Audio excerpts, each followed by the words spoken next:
I'm going to ask you two questions. Number one, what do you want to see out of the entire game this weekend? And number two, what are you most excited to see this weekend? I want to see an injury-free game. Oh goodness, yes. Um, Oh, thank you. Yes. you never ever want to see an injury in a friendly in a inter Yeah. squad. I want to see an injury-free game. I want to see Dylan Sampson, Deshaun Bishop, and whoever else plays running back run the ball well, because that will tell me that the offensive line is doing a good job. I want to see our backup linebackers tackle well. When That's a good the point. last show we'll do this week, we'll talk about linebackers and defensive backs. And when you look at our linebacker depth, our two starters, Aaron Beasley and Keenan Peely, they're fantastic. They can play with anybody. But when you look at the depth chart, what's immediately behind them is uber talented. They're extremely talented, but also completely inexperienced Yeah. and very little playing time. So when you finally get in the fray and you have an opportunity to go show what you can do, I want to see those guys tackle well, because we're one injury away from Arian Carter, Caleb Herring, one of those, Jeremiah Thielander, one of those young guys that are completely unproven from playing a lot of snaps. Mm-hmm. And it bodes well for the future. If those guys tackle really, really well, then we can look at it and go, okay, we've stockpiled some crazy talent at linebacker. And everybody who watches practice has said it's a weirdly talented group, and everybody's talking about Arian Carter. Yeah, that's Um, what I was about to say. but he's still a freshman, Yeah. and I would not be surprised at all if they don't tackle well, and if when the lights come on and there's a bunch of people in that stadium and they don't quite play the way they have been in practice, I wouldn't be surprised at all if we went and got an extra linebacker out of the portal this spring, because we are very thin there in experienced linebackers. Yep. I think that's a fantastic analysis because you're right. I mean, everybody's talking about, hey, we actually have linebacker depth now. Well, yeah, we sure do. They hadn't played very much, or if at all. But that's why Keenan Pili was such a huge transfer for him this year. Yep. Just tremendously important. And I think that he is going to pay immediate dividends. Him and Gabe Junior-Lawley both. I know he's a defensive back, but the two of them come from BYU. I mean, that's going to be huge. What I am most excited to see this weekend is actually the exact same thing that you said. I want to see the running backs. They have been the talk of the camp, man. I mean, everybody's raving about him, especially Deshaun Bishop. He has been mentioned by name almost every single interview that they've done, and they've asked about offensive players. Even when Gabe Junior-Lawley was being interviewed, I think I can't remember who it was. It may have been Wes Rucker. He's been the one that's been asking the most. Somebody asked him who on the offensive side of the ball has really impressed you, and he perked up and he went, Deshaun Bishop, like that, and like he got him excited. Looks at Deshaun Bishop. I mean, like, so many people have mentioned him by name as a guy that is impressing everyone, and so I'm really excited to see him run the ball. That is the position room that, and I really want to see what Cam Seldon can do with the ball in his hands, and even more important than that, I want to see how they use Cam Seldon. I want to see what they do with him out of the backfield. If they motion him out of the backfield, if they use him as a wide receiver, I want to see what they do. Yeah, I don't know that you're going to see any of that. Yeah, I think it's going to I'm sure be. they don't want to give stuff away either. Yeah, I'm sure it's I'd going to like for be them to. crazy vanilla. Yeah. Josh Heupel is honestly masterful when it comes to gamesmanship. Anybody who's ever watched the football Twitter account or their Instagram feed, if stuff's really like, if you ever notice when you're watching it, if stuff's really going well and they're playing crazy fast, they might run something and you can tell that somebody clearly made a big play and scored, but you can't see their number. Like, you have no idea who that was.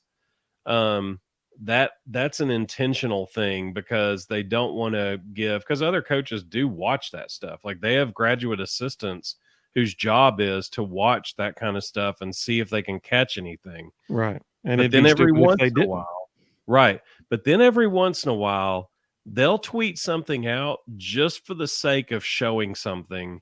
Like today, if anybody saw it, weirdly out of nowhere today, the Tennessee football account tweeted out a video of Dante Thornton Yeah. running a double move and Joe Milton hitting him in stride in the back of the end zone from about 55, 60 yards away. Okay. They didn't just randomly pick a clip from practice and go, "Oh, that looked cool. Let's tweet that." Like, Yeah. that was a very scripted, very specific thing. I guarantee you there is somebody in the SEC that clip was for. Like, they wanted somebody to see Dante Thornton make that double move because they're setting up a play call that they know somebody's going to bite on somewhere in the schedule.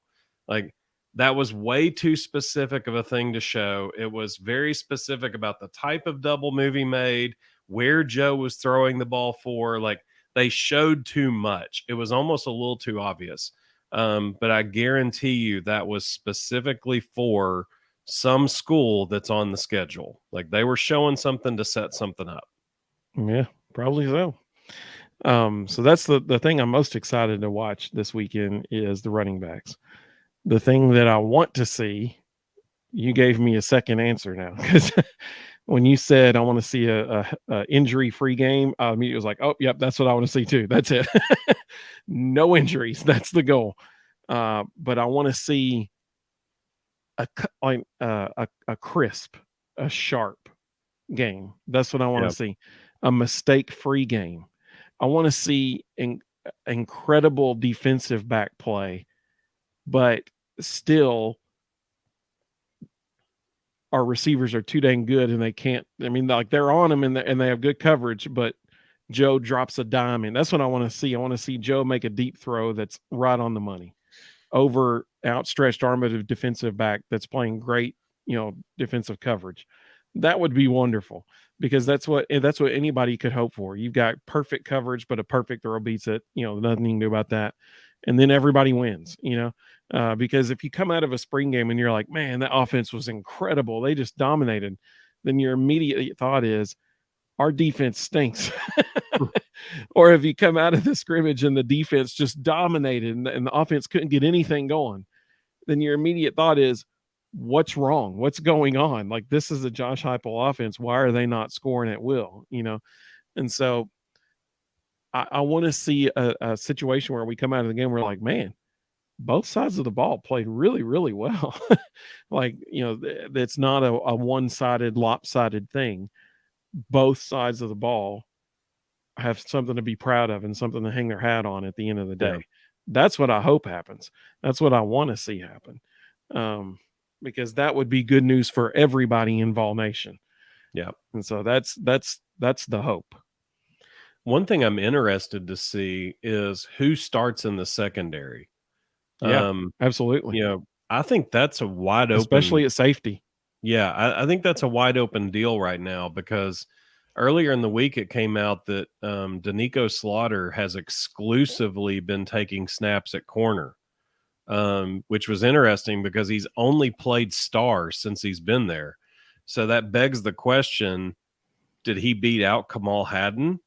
Is he playing corner and Gabe Judy Lawley's playing corner? Or is Gabe Judy Lawley playing the star? Like, where are these guys? Yeah. There was some interesting dynamics at play there. And then, like you just said, who's the other safety? Like, I'm sure Tank McCullough is obviously going to be one of them, but who's the other one? Yeah. Is it Tamarian McDonald? Did he move back to safety? Or is he? It's the star. Right, and You if know, he's at the Star, then what does that mean? Like, is Kamal Hadden out? Did he lose that his sounds, job? yeah, yeah. You know, it's gonna be interesting to see, is it Christian Charles at the other safety? Because last year he played exclusively corner. You know, they tried to rotate him in at the Star some. Is it Wesley Walker? Is that the other safety? Because they moved him all over the place last year. So there's Yep. no telling what position he is. He might be all of them. I don't think we'll see Kamal Hadden starting. I don't think that's going to happen. It's possible. I think Danico Slaughter last year in the last 2 games of the season, when they were so low on bodies and they were already short on bodies, and then they got even lower on bodies, and Danico Slaughter had to move over to cornerback for the last 2 games. I think that he won himself a spot there in those 2 games, Possible. and I don't think Kamal will be starting. I think it'll be, if I had to put money on it before Saturday, I would bet Danico Slaughter at one corner. Gabe Judy Lawley starting. Like, let's, Yeah. if there's anybody wondering out there, that dude's starting. Okay, he's one corner for sure. Actually, he will be the primary corner wherever the best defense or best wide receiver on the other team lines up. That's where you're going to see Gabe Judy Lawley. He'll be on that guy, and so there's your 2 corners. I think, Jalen McCullough is one of the safeties, and then I don't know which one will be where, but I think Wesley Walker and Tamari McDonald are the other 2 guys. Which one's at the Star and which one's at the other safety, I don't know. But I think those 5 guys will be the 5. But I do think Kamal will get plenty of playing time once the season rolls around. I do think it will be hard for them to take Gabe Judy Lawley off the field, unless unless they got like a 2 or 3 score lead. He's not getting a series off. He's going to be too valuable, and I think he knows that, and he's preparing for that. Because let's be totally honest here, both Gabe Judy Lawley and Keenan Peely, they're only here for 1 year. They know what this year is. It's their money year. They're here to impress draft scouts and then get drafted. That's what they're here for. And you know what? If Gabe Judy Lawley helps us have a way better secondary than we did last year, then that's good. Then we will take his 1 year and say, thank you very much, Gabe. We appreciate you, because that was the major weakness in Tennessee's team last year. Not just offense and defense, or not just defense, the whole team. The weakest part was the defensive secondary. And so he is a tremendously important piece of that. And man, oh man, we talk about can't withstand injuries in certain positions. Well, that's it. Cornerback is where we cannot withstand injuries. We got to have them. Well, don't forget, we still have Warren Burrell. We still have Brandon Turnage. The Harrison kid, I know, but there is so much depth back there. But a lot of it's unproven, like you said about the linebackers. A lot of it's like Christian Harrison. I think it's his first name. Yeah. We'll talk about defensive backs next time, but tremendous athlete.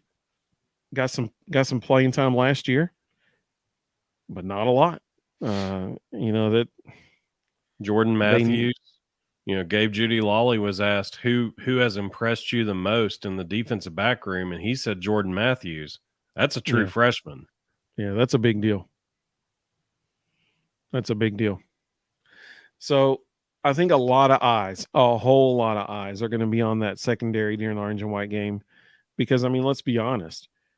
If there's a offensive unit, especially a wide receiver group, that you want to see how good they're going to be against, well, it's Tennessee's, because Tennessee has the deepest wide receiver room maybe in the country. I mean, like, it's ridiculous how much talent they have in their wide receiver room right now.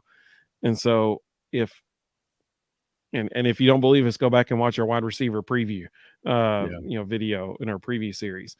That's going to be a very, very fun matchup to watch, and that's a good thing for Tennessee secondary, because it can only make them better. That every single day they're having to go against these guys every day, so that's a good thing.